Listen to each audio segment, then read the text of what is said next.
Parmesan chicken and veggies. Creamy Parmesan chicken and veggies. Creamy Parmesan chicken and veggies. Make it a rap.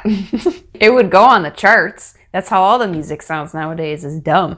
Hey guys, my name is Courtney Budson if you are new here, and this is What's for Din. Today I'm gonna be showing you guys how to make a creamy Parmesan chicken and veggies. Not only is this killer delicious, it is so easy to make. The flavors are insane. As usual, I always say this, so I'm just gonna stop blabbing because you already know it's good. So without further ado, let's get started. So the first thing you wanna do is get your oven preheated at 425 degrees. So we're gonna start off by browning up our chicken. We're not looking to cook it all the way through. So I have a cast iron skillet here. And to that, I'm gonna add a little drizzle of olive oil and a little bit of butter, and that's gonna help the browning process. So now I'm gonna go ahead and add my chicken. Now I'm using bone-in, skin-on chicken breast. You can really use anything you want. Now I went ahead and seasoned this with salt, pepper, garlic powder, cayenne pepper, and Italian seasoning.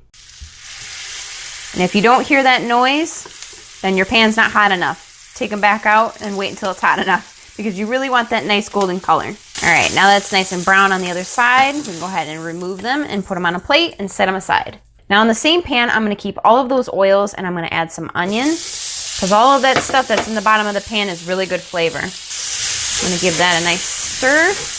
And I went ahead and lowered my heat to a medium-low so that it doesn't burn the onions. I'm gonna add another knot of butter. I know it seems like a lot of butter, but just trust me, it's good. So we're just looking to cook these until they're nice and softened, so for about 3 minutes. All right, my onion's nice and softened, so I'm gonna go ahead and add my garlic. So you just wanna cook the garlic until it's nice and fragrant and you can smell it. So about a minute. Because you can smell it.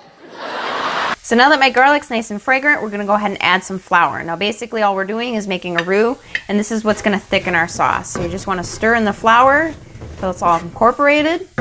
And we want to cook this for about 2 minutes to cook out that raw flour taste. All right, so now to this, we're going to go ahead and add some chicken stock. I have my whisk ready. I'm going to start whisking. I'm going to start whisking that in, breaking up all those clumps. And then to that, I'm going to add some milk. And if you're daring, you can totally use heavy cream if you want, but I prefer to use milk because that's what I have on hand.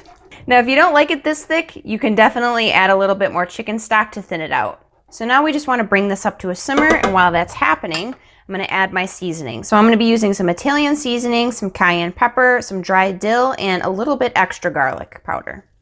We're also going to season it with salt and pepper. Be a little bit light-handed on the salt because we are going to add Parmesan cheese to this, and Parmesan tends to be salty. So now that it's bubbling, I'm going to go ahead and add my Parmesan cheese. Oh yeah. Now it's at this point you can go ahead and give it a little taste test to see if it needs any more salt or pepper. Ooh, that's good. Hot diggity dog. And last but not least, I'm gonna add some fresh spinach. We're just gonna plop that right on top and it's gonna wilt down. We're just gonna fold it right into the sauce. All right, now we can move on to the next step. So now basically all we have to do is assemble it all and throw it in the oven. So I have some potatoes here. I just used a variety of potatoes and I made sure to cut them quite small because they're only gonna be in the oven for about 30 minutes depending on how long your chicken needs to be cooked. So I cut them into about a 1-inch piece. Now my favorite part of this recipe is the broccoli. When the broccoli mixes with the sauce, it's like heaven on earth, I promise you. And all I did was chop that into chunks, nothing too fancy. So I put them both in a bowl and season it with salt and pepper so that way I don't over season the entire dish. So into a 9x13 pan, I'm gonna add my chicken, my broccolis and potatoes, and then over top pour all of that delicious cream sauce. Then throw it in a 425-degree oven for about 30 minutes, give or take. You want to cook the chicken until it reaches an internal temperature of 165 degrees, and then bada bing, bada boom, you're done.